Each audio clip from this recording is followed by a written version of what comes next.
Hi, I'm Avik. I'm a lecturer at IIAD at Fashion Communication Department. And today I have Vani with me, a content Hello. creator for at least 3 years. How many years has it been? It's been 3-4 years, and I'm not just a content creator, Avik. Then who are you? I'm a stylist, I'm a model, and I'm a designer. So I think I Got the have introduction. plenty of feathers in my hat or cap.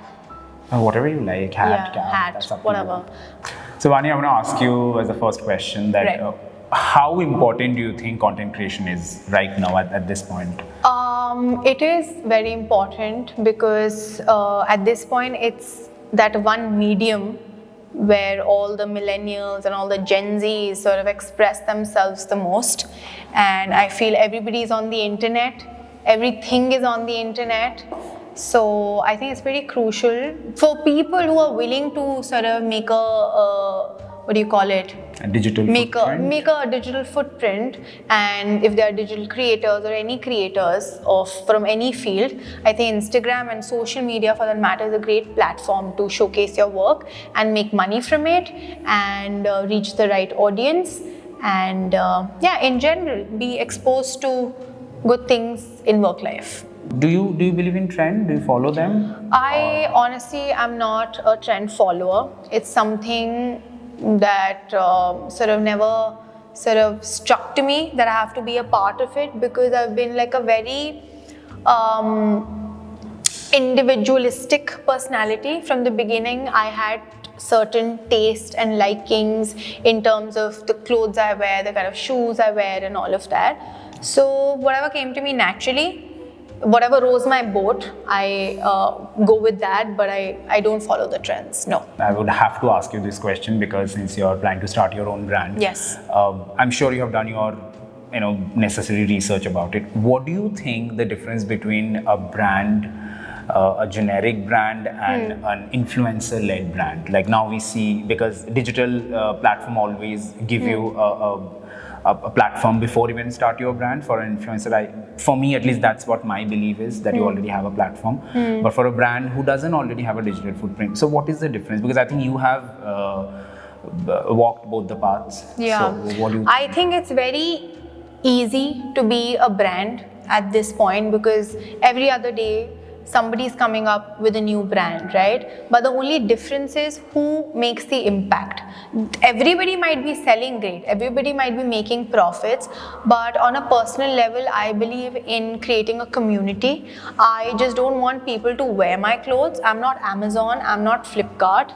I am an individual brand and I'm willing to make an impact instead of just, people wearing my clothes. I just want them to resonate with the feeling that my brand is trying to put out there, or ignite that feeling in an individual. It's a great way to spark a conversation. It's a great way to make connections, and it's a great way to express yourself. You think influencer-led brand has a upper hand? They Because sort of already do. have a platform. They sort of do. They already have like a certain age group and target group who's following them, who love what they do and they actually appreciate and get inspired by the clothes they wear. So I think it's a great advantage, because I think be it Bollywood celebrities, be it established bloggers or influencers, everybody is somewhere or the other eventually coming up with their brand. In order to build a personal identity, let's say, because Yeah. you have built yours, Yeah. what are the key pointers if you want to point out? First is not to try too hard. Second is don't try to fall into a category. If you feel like you're a free soul, just bloody do anything and everything that you feel like, but do it in a way that nobody can question and nobody can come at you and be like, I think you need to stop, or like, you could have done it better. Because if I've decided to do something, if I've taken that plunge that, like this is something I'm going to immerse myself into, and that is how I'm going to express myself on the internet. Because internet, it's like a very mixed space, you can be, and in the woke culture, I think it's you have to be you can't afford to have your foot in your mouth, you have to be very cautious of what you say.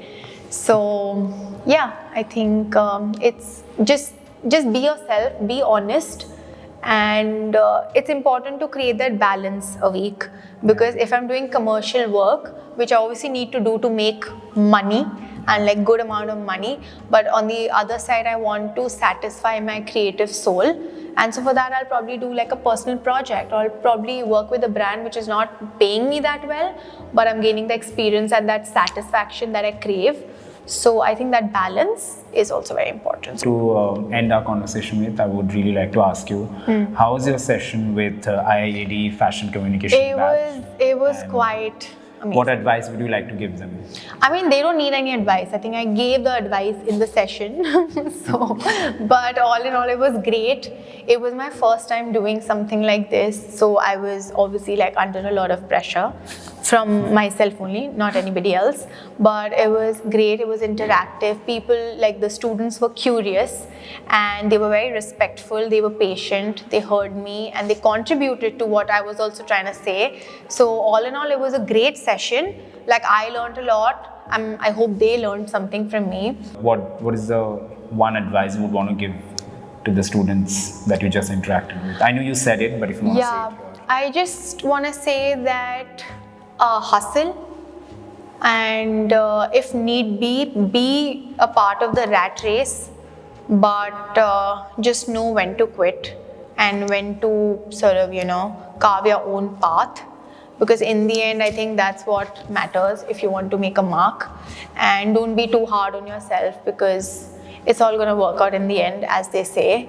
But just hustle, cry, be sad also, but then come back stronger the next day. That's all. We have it.